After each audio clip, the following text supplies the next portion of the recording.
সারা রাত এই মাদ্রাসার 700-র উপরে ছাত্র রয়েছেন। তারা 10টির মতন কোরআন খতম দিয়েছেন। আমাদের দেশনেত্রী বেগম খালেদা জিয়ার রূপ মুক্তি কামনা করে সর্বসময় ইসলামী মূল্যবোধে বিশ্বাসী হয়ে এই দেশে রাজনীতি করেছে। জিয়াউর রহমান সাহেবী সংবিধানে বিসমিল্লাহির রহমানির রহিম সংযুক্ত করেছেন এবং শাপলা চত্বরে হেফাজতের উপর যখন নির্বিচারে গণহত্যা চালানো হয়, সমস্ত আলেম সমাজকে পরের দিন সকালে সেই গুলি খাওয়া পাখির মতন প্রত্যেকটা জায়গায় ব্যাগ হাতে যখন আমি ফিরতে দেখেছিলাম মহাখালী দিয়ে, এবং হরিণহাটিতে সে জানাজায় শরীর হওয়ার কারণে অনেক আলেমকে যেইভাবে নির্যাতনের মুখে ঠেলে দেওয়া হয়েছিল, আলেম সমাজের কণ্ঠ রোধ করতে বিগত সরকার যেভাবে নির্যাতন করেছে এবং এমদাদ ভাই তার পরিবারকে ধরে নিয়ে যেইভাবে 1 বছরেরও প্রায় অধিক তাকে কারাগারে রেখেছে, তাদের পক্ষে সেই হেফাজতের সেই গণহত্যার পরেই আমাদের নেত্রী বেগম খালেদা জিয়া সংসদে দাঁড়িয়ে এর তীব্র প্রতিবাদ করেছেন এবং দীর্ঘক্ষণ তার সেই বক্তব্য জাতি শুনেছে। তিনি সাহসিকতার সহিত আলেম সমাজের পক্ষে বলেছেন।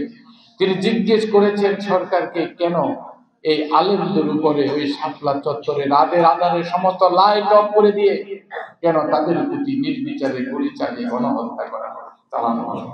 এটা আপনাদের নেত্রী বেগম খালেদা জিয়া এক সময় ছিলেন শুধু বিএনপির নেত্রী, কিন্তু তার কর্ম, তার ত্যাগ, তার অবদান, গণতন্ত্রের জন্য তার লড়াই সংগ্রাম এবং এই দেশের মানুষকে ভালোবাসতে যেয়ে তিনি তার স্বামীকে হারিয়ে তার সন্তানকে হারিয়েছেন।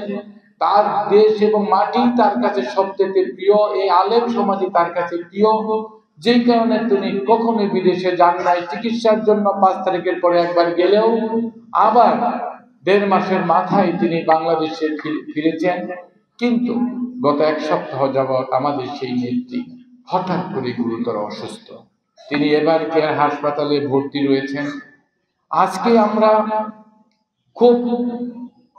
খুব মন থেকে দোয়া করছি এবং আমরা দেখলাম যেটা এমদাদ ভাই বলেছেন, দেশনেত্রী বেগম খালেদা জিয়া সত্যি অতি ভাগ্যবান যে সকল স্তরের মানুষ, সকল শ্রেণীর মানুষ, সকল দলের মানুষ, দলমত নির্বিশেষে খালেদা জিয়াকে একটু দেখার জন্য, তার খোঁজ নেওয়ার জন্য নিজ নিজ উদ্যোগে এই দেশের নারী এবং পুরুষ সকলেই দেশনেত্রী বেগম খালেদার জন্য নামাজ পড়ছেন, রোজা রাখছেন, তাহাজ্জুদ করছেন এবং তিনি শুধু বিএনপির চেয়ারপারসন নয়, তিনি বাংলাদেশের জাতীয় ঐক্যে পরিণত হয়েছেন।